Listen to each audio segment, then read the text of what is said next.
Hello बच्चों, चलिए प्रश्न को देखते हैं। तो दिया गया प्रश्न है कि प्रकाश रासायनिक धूम कोहरा किसकी उपस्थिति के कारण बनता है।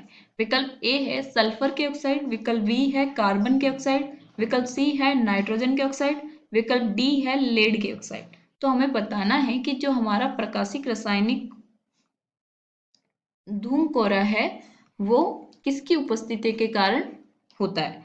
तो विकल्प हमें दिए गए हैं, सही विकल्प का हमें चुनाव करना है। तो सबसे पहले हम क्या लिखेंगे, मुख्य अवधारणा। मुख्य अवधारणा, तो मुख्य अवधारणा क्या हो जाएगी, प्रकाश रासायनिक धूम कोहरा। तो अब हमें पता होना चाहिए कि प्रकाश रासायनिक धूम कोहरा होता है क्या है, वो किसकी वजह से होता है, कौन कौन सी गैसें होती है। तो चलिए हम देखते हैं। तो सबसे पहले प्रकाश रासायनिक धूम कोहरा, तो ये किसकी वजह से, अगर हमारी वायुमंडल है और वायुमंडल में क्या होती है, NO नाइट्रोजन के ऑक्साइड व हाइड्रोकार्बन अगर उपस्थित है, हाइड्रोकार्बन उपस्थित है, तो वो क्या करेगा, जो हमारा नाइट्रोजन ऑक्साइड है इनके क्या करेगी, ये सूर्य की ऊर्जा से, सूर्य की किरणों से प्रक्रिया करके और हाइड्रोकार्बन से, तो ये क्या करेंगे, NO जो होगा हमारा वो परिवर्तित होगा, जैसे कि हाफ O2 परिवर्तित किस में हो जाएगा, NO2।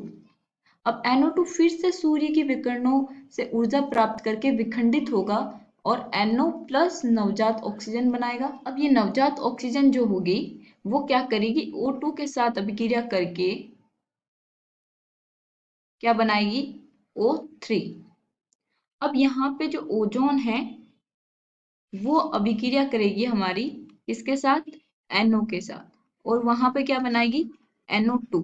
तो अब ये भूरे रंग की गैस है, उच्च स्तर पर ये धुंध का निर्माण करती है, यानी कि जो कोहरे का जो मूल कारण होता है वो हमारी NO2 होती है, यानी कि नाइट्रोजन के जो ऑक्साइड होंगे वो हमारे मुख्य कारण होंगे। इसको हम बोल सकते हैं कि अगर उच्च स्तर पर धुंध का जो कारण है वो यही होती है। तो जो विकल्प आएगा हमारा वो क्या आएगा इसमें, नाइट्रोजन के ऑक्साइड, सी जो हमारा होगा वो सही विकल्प होगा। आशा करती हूँ आपको समझ में आया होगा। धन्यवाद।